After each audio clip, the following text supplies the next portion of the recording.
Welcome to Inside Ignite Coaching Voices podcast, where my goal is to help you gain deeper insights into the professional coaching. Here we bring diverse perspectives and expert insights from the world of coaching by engaging in conversation with seasoned coaches. I'm Pravin Sharma, a coach and a consultant. Welcome and thank you for joining.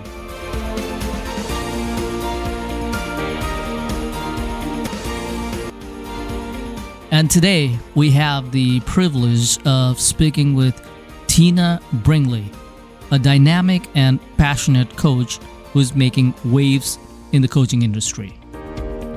Tina is not just a coach, she's a catalyst for change.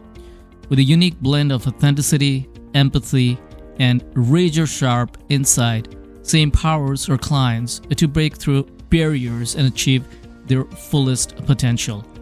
Whether it's helping individuals unlock their true potential or guiding teams to unparalleled success, Tina's impact is profound. So without further ado, please welcome Tina Brigley into our show.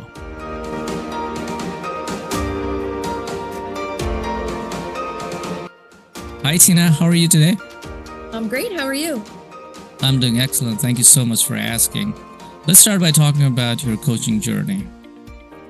So I actually was a special education teacher, and I felt like I was wishing my life away.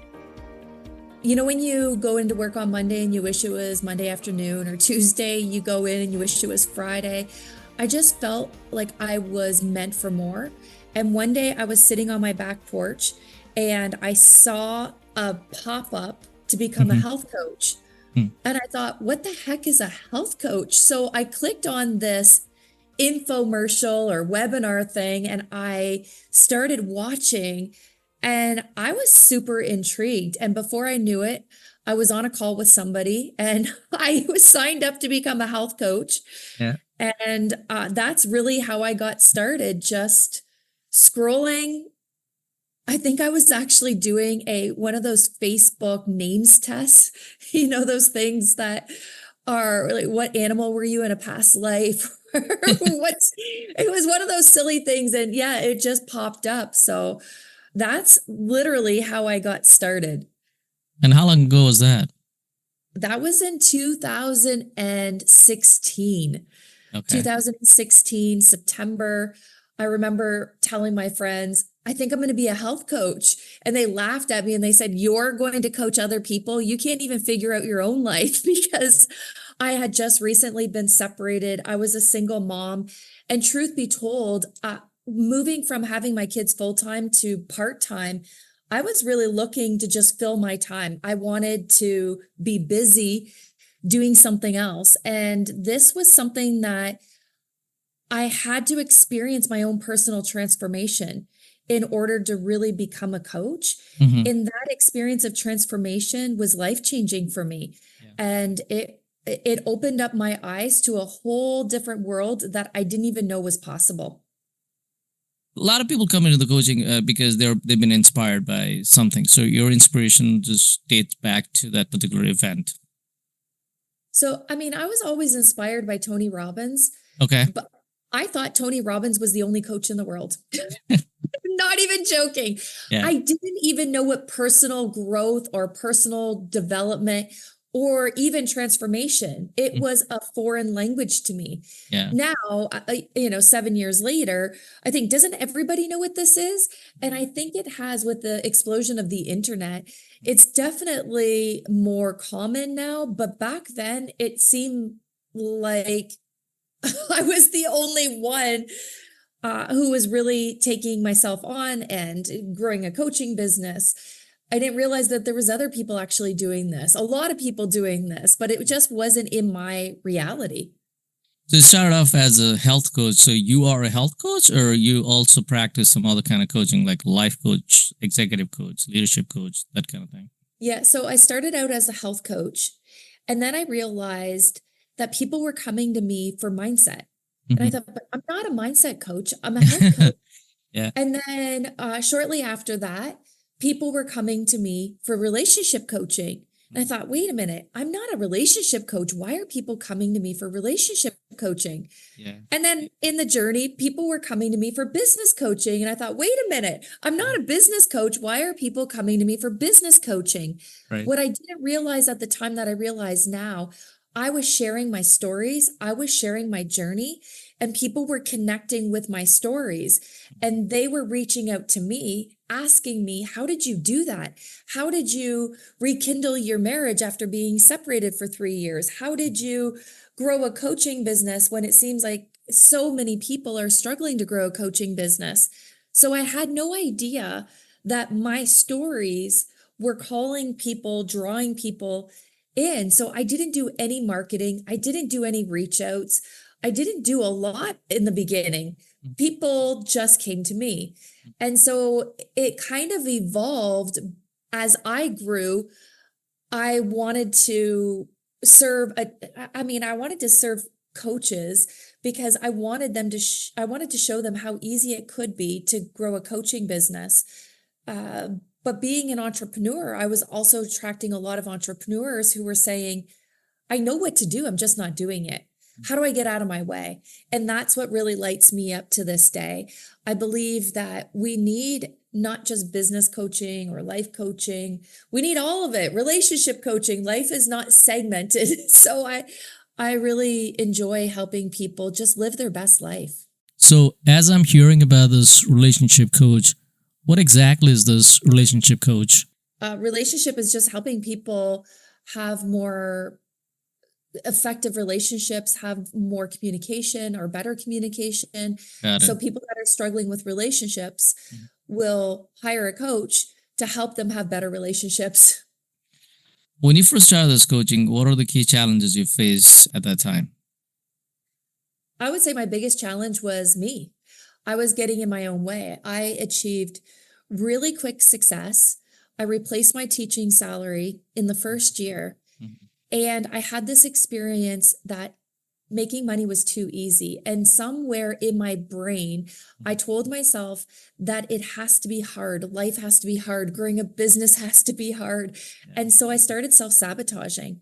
So I really had to go on a personal development journey to uncover the things that were getting in my way of just having freedom and ease and flow in not only my life, but in my business. So I would say I was my biggest obstacle or challenge, mastering my mindset. That's interesting, really. What coaching methodology or any kind of philosophy that you follow during this practice?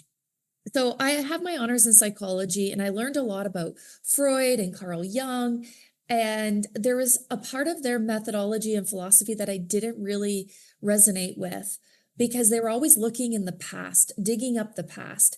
And so I found Adler's psychology. It's more ontological. It's a study of being. And in learning more about that, I realized that there really is no past and there is no future. There's only right now. And so I really apply methods that help people be present and let go of the past and stop hanging on to it so that we can create our future. And that really resonates with me. And I find it's the most effective way to help people get out of their way, because we're so used to hanging on to past stuff that doesn't even matter anymore. And in order to grow any business or be an entrepreneur or even in life, we got to be willing to let go. So I see the process of transformation as a process of letting go. And when we can fully let go of the past, we can really create our future. So I find that that is the coaching methodology that I implement the most.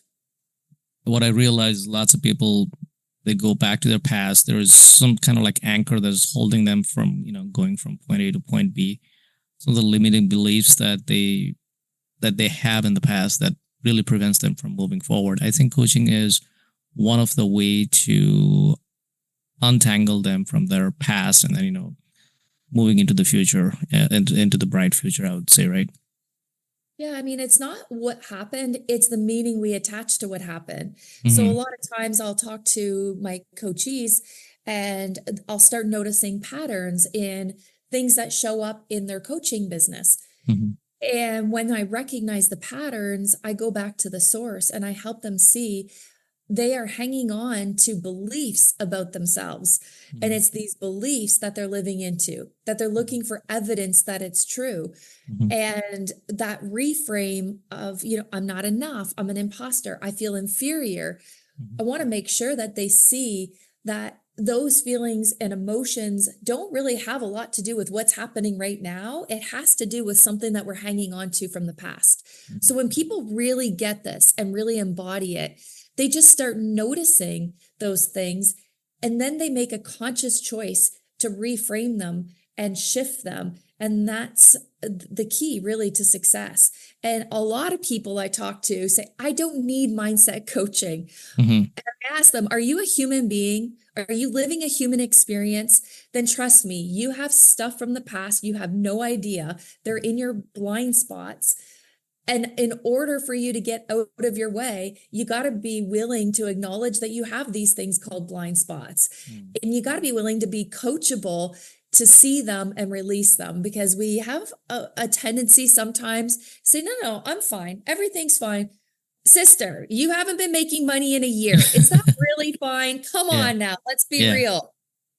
The other thing that I want to ask you is like, well, when you start, and then, in this particular journey, do you have some clients that started coaching and then they kind of quit in the midst of the coaching? Does that ever happen to you? So when I would say right around the pandemic, when everybody got online and they were looking for a way to make income, they thought coaching would be an easy way to make money fast. And what they discovered is that building a business is not an easy, quick fix, get rich quick scheme. And so a lot of people that started out in the coaching industry, they realized they didn't want to do the work to get, I don't want to say to get out of their way, but yeah, they didn't want to do the personal work it takes to require, or it requires to grow a coaching business. And so being an entrepreneur, it's a roller coaster ride. There's highs, there's lows, there's Yeah. bumps. Yeah. Things aren't going to work out. You're going to try things, but developing that resilience is the thing that's going to keep you moving forward. But most people, when it gets hard, they just think that it's just not working. It's just not for me, instead of pushing through that resistance. And I find that the people that are willing to be a bold stand for what they believe in, they're willing to break through that resistance to keep moving forward, because they see their business is not about them. It's about the clients that they're serving.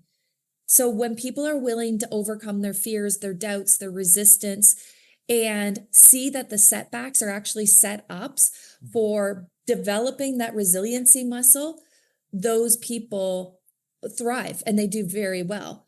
But people that are just in it for the money, they fall off really quickly. The statistic, according to the International Coaching Federation, is 82% of coaching businesses will fail. I want to shift that statistic, because I know that there's a lot of good people that have a lot of great things to offer. They just haven't shifted from employee to entrepreneurial mindset. I really do believe that once they make that shift, things will turn around. That coaching statistic, 82%, is going to shift. So yeah, a lot of people quit, but they also quit in life. When things get hard, they think, oh, I need to change. There's something wrong with me. No, you just need to have the courage to change your lifestyle. It's the lifestyle you need to change. Right. Stop binge watching Netflix and spend that time on your business. But people aren't willing to do that. Let's be real. So from the entrepreneurial perspective, what kind of business do you run? So my business is called Linked Coach. I have a business partner. He's a LinkedIn expert and I'm the coach. And what we do is we train and develop coaches and entrepreneurs, service providers, to grow businesses online and offline by building relationships with people. One of the things that we discovered is the market is not saturated, but the algorithms are making it seem like it's saturated. So I was online the other day And I realized that for every 2 posts on Facebook, friend posts or like family posts that I see, there was an ad. Mhm. That means that in 40 seconds, I saw 10 ads. Mm. So what that means for the coaching industry is that people are getting the experience that it's flooded. No, there's just a lot of noise. The algorithm is making it seem that way. So one of the things that I know to be true is that we get to build relationships with people, and we help people build relationships with their people, find their community, find the people that know, like, and trust them, contribute to them, build relationships. And this is what we're helping people do to break through the noise that's out there, tune out all the ads, and just be a contribution and be louder than the noise. And that's one of the things that is really important for us, because people do need us, but they want to know that we're more than just our business. We're human beings living a human experience. And that is what is missing in the coaching industry right now. There are tons of people out there who want to become a coach. And to them, it's really a challenge because they don't know what it needs to be a coach. From your perspective, what are the essential qualities that you need to have to become a coach? Well, first of all, personal awareness, your willingness to be coachable and see things in yourself. That is the number one indicator of what is truly going to make a good coach and a not so good coach. I've met a lot of coaches who are not coachable. They think they know it all. And I mean, I have 2 coaches right now. I'm always learning. I'm always growing. I have over 5,000 hours of personal development and training. I read books, podcasts. I'm always learning, always growing. And I'm open to being coachable myself because I can't see what's in my blind spot. So I think that is a really great quality. The other quality is having a level of expertise or experience that can help solve a problem that somebody is experiencing. So if you have experience in sales or marketing or personal growth and development, you have life experiences where you've overcome major obstacles, and there are people that are having those problems right now and they don't know where to start or how to begin. Believing that you have expertise is another, believing in yourself is another quality that really will help you grow and become a masterful coach. The third quality I really believe that coaches need, or people need in order to be successful coaches, is resilience. Being able to see that there are going to be setbacks, there are going to be challenges, but working the mental muscle to overcome those challenges, and being willing to see that for every problem, there's always a solution. And instead of focusing on the problems, look for the solutions. When you have the ability, the emotional intelligence to really be connected with yourself, be connected with others, those are essential qualities to be a good coach. That is a great advice. The other thing that I was thinking about asking you is somebody who become a coach, right? And that particular individual is struggling to find the clients. Do you have some kind of advice for these individuals who are looking to find potential clients? Got to have client. I mean, you got to bring that money in. You got to thrive in your business, right? Without that, like I said, people get demotivated and they lose the track and they feel like, well, coaching is not the right career for me. Absolutely. I can bottom line this with the 3 C's plus 1. 3 C's are get real clear on what is the problem that you solve, and not just the clarity on the problem that you solve, but how can you solve that problem for your people and communicate it in a way that has them say, wow, that's my problem right now. And yes, I need help. So we want to call people forward. The second C is communication, being able to have conversations with people about how you can help them. And that takes a lot of courage to have those conversations. You can create those conversations in multiple ways by adding value to people's lives. And the third thing is building your credibility, online, offline. If you are wanting to be a coach and you're brand new, that's okay. But you got to take actions to build up your credibility. Get on podcasts, do summits, share your information, leverage other people's networks or communities. Be willing to put yourself out there to develop that credibility. Everybody starts with nothing, but you are who Google says you are. So the more opportunities you have to get on podcasts or to show up or create things with other people, that is going to show up on Google. And people are going to want to know, are you legitimate? Are you credible? Can I trust you? And that takes time to build. And when you are in your own personal network, they already know, like, and trust you. They're willing to take a chance on you when you're just starting out because they trust your person, like who you are. So I also say, start with your network, your personal network, the people, your family, your friends, the people that you've worked with, people that follow you on social media, build relationships with those people first. And the plus one is personal growth, self-awareness. Be willing to invest in yourself. Most people think that it's easy to build a business.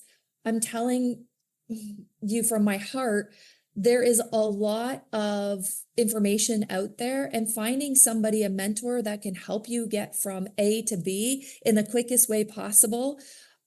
It doesn't cost you money. It saves you money in the long run. Trust me. I've been in this industry for 7 years. I probably spent over $1 million on programs, coaching, personal development, education. You don't need to do that in order to grow. You just got to be willing to find that person that's going to fast track your results. There is an investment part as well as there is some level of anxiety as well to see whether or not that particular investment will bring something back to me, return on investment, that kind of thing. So there's always some level of anxiety that's out there. And there are tons of people who are thinking about becoming a coach. Now, as you know that this particular coaching is not regulated in a way that other professions are, what are your thoughts in some of the certifications that are out there that can potentially boost your career into a next level? So it's really important to have coaching techniques and strategies. You need to learn that. This is not a regulated profession, but it is a profession. So being able to coach people and knowing some of the techniques and strategies is important. You can take a weekend course to learn some of them, but also a level of expertise cannot be denied. So if you are coming from a corporate position and you've trained people in your corporation or you have in-house training, that goes a long way as well. So you don't actually need a coaching credential or a certification, but you need to have some experience. If you or have no experience, you've never helped people, and you just think it's a good idea and you want to just help people. No, people's lives are in your hands. Right. So you got to have some techniques and skills. I don't believe that just anybody can be a coach, just like not everybody can be a doctor, not everybody can be a lawyer. It takes a special human to hold space for others and ask the right questions. So yes, I do believe you need some level of experience and expertise to be a coach. So this coaching is not for everybody then? I don't believe so, no. Okay. Yeah. Going back to your $1 million question, I know this, when I first got my ACC from ICF, I mean, it probably cost me like, I don't remember the figure right now, but, with my time investment and all this kind of thing, it probably cost me well over like $3,000 or $4,000, I would say, right? And then, from that definition, definitely there are lots of people who struggle to find that kind of, come up with that kind of money to go into the coaching and try to learn something in there, obviously.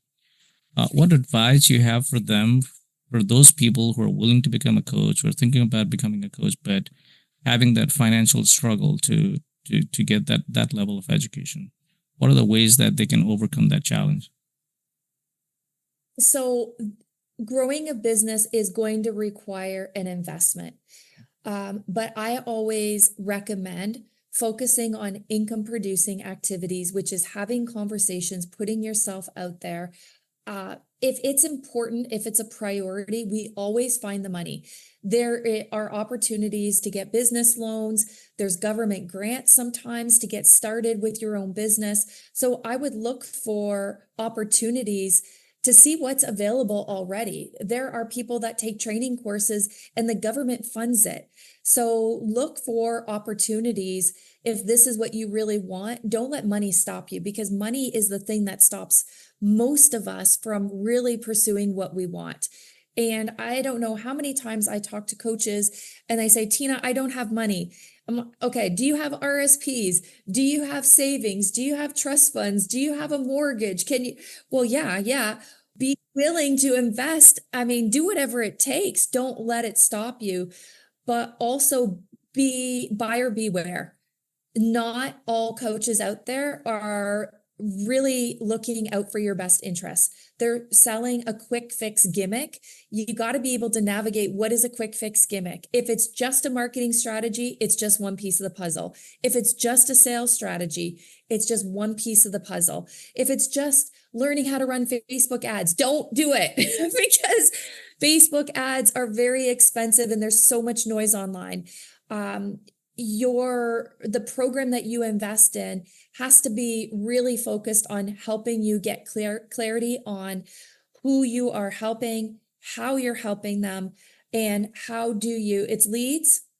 And, how do you get in front of those people? How do you generate conversations with them? And I promise you, it's not rocket science. Let me give you something right now. If you're thinking about being a coach, write a list of 100 people in your community, on your Facebook page, on your LinkedIn profile that you would love to have conversations with, and just start having conversations. You never know what can open up by just saying, hey, this is what I'm up to. This is what I'm creating. This is who I help. This is how I help them. And, is this something that you're struggling with? Most people won't have the courage to do that, but the people that do, they realize people say, wow, I actually need help with that. Yes, can we have another conversation? It's that easy. Get money in the door and then take the revenue that you've earned and invest some of it to get next level help and training. That's a great advice, Tina. Really appreciate it. And then, like you said, what I've realized is like when people are talking, they probably helped somebody in the past, but they don't realize that particular help can translate them to become a coach. You know what I mean? Look at your reflection, do some reflection, look back what you have done in the past, and that can potentially open up lots of doors for you as well.